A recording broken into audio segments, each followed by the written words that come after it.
Social মিডিয়ার বিভিন্ন রকম প্ল্যাটফর্ম থেকে যদি না বেরোনো সম্ভব হয় তাহলে কিন্তু খুব ভয়ঙ্কর রকম বিপদের সম্মুখীন হতে চলেছে স্কুল পড়ুয়া থেকে শুরু করে কলেজ পড়ুয়া, ইউনিভার্সিটি থেকে শুরু করে চাকরি প্রার্থী প্রত্যেকের কাছে অনুরোধ যে দিনের যে 4 থেকে 6 ঘন্টা সময় মোবাইলের পেছনে ইনভেস্ট হয় সেটাকে প্রোডাক্টিভিটির কাজে লাগানোর প্রয়োজন। আমার মনে হয় তোমরা সেদিকেই এগোতে থাকো, কারণ এই যে সোশ্যাল মিডিয়ার যে বিভিন্ন রকমের প্ল্যাটফর্ম রয়েছে এটাকে যদি সঠিক ব্যবহার করা যায় তাহলে নিজে কিন্তু অনেক বেশি লাভবান হওয়া যায়। কিন্তু এটাকে যারা শুধুমাত্র ওই ভিডিও দেখে কাটিয়ে দিতে চাইছে, বিভিন্ন রকমের গেম খেলে তাদের সময়কে অতিবাহিত করতে চাইছে, তাদের কাছে কিন্তু একটা বিরাট রকমের ক্ষতিকর প্রভাব ফেলবে।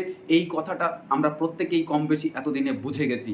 বিশেষ করে এখন অভিভাবকদের প্রতি একটা অনুরোধ থাকবে যে বাচ্চাদেরকে যেভাবে মোবাইল দেখিয়ে তাদেরকে খাওয়ানো, তাদেরকে ঘুম পাড়ানো, তাদের হাতে মোবাইল দেওয়া, এই যে প্রবণতা, এই প্রবণতা থেকে বেরোতে হবে। না হলে সেই জেনারেশনও কিন্তু আস্তে আস্তে এই মোবাইলের প্রতি অ্যাডিক্টেড হয়ে যাবে। সেখান থেকে বাঁচতে হলে প্রত্যেককে মোবাইলের ব্যবহার কমাতে হবে, সোশ্যাল মিডিয়ার প্রতি যে অ্যাডিকশন সেটাকে কমাতে হবে, যে নিজের প্রোডাক্টিভিটিটাকে বাড়িয়ে আমরা অনেক দূর যেতে পারি। তো সেই দিকে ফোকাস করতে হবে। মোবাইল বা সোশ্যাল মিডিয়ার ভালো দিক খারাপ দিক সবই আছে, সেটাকে ভালো দিকের কাজে আমাদেরকে ব্যবহার করতে হবে। প্রত্যেকে সদা সতর্ক থাকতে হবে এর যেন মিস ইউজ না হয়, কারণ মিস ইউজ মানেই সেখানে কিন্তু খারাপ বিষয় উঠে আসা।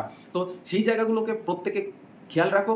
আর বলবো সদা সতর্ক, time and tide waits for none, এই কথাটা মনে রাখতে হবে এবং নিজের কেরিয়ারের প্রতি প্রত্যেকেই ফোকাস থাকতে হবে যাতে একটা ব্রাইট ফিউচার প্রত্যেকে তৈরি করতে পারো।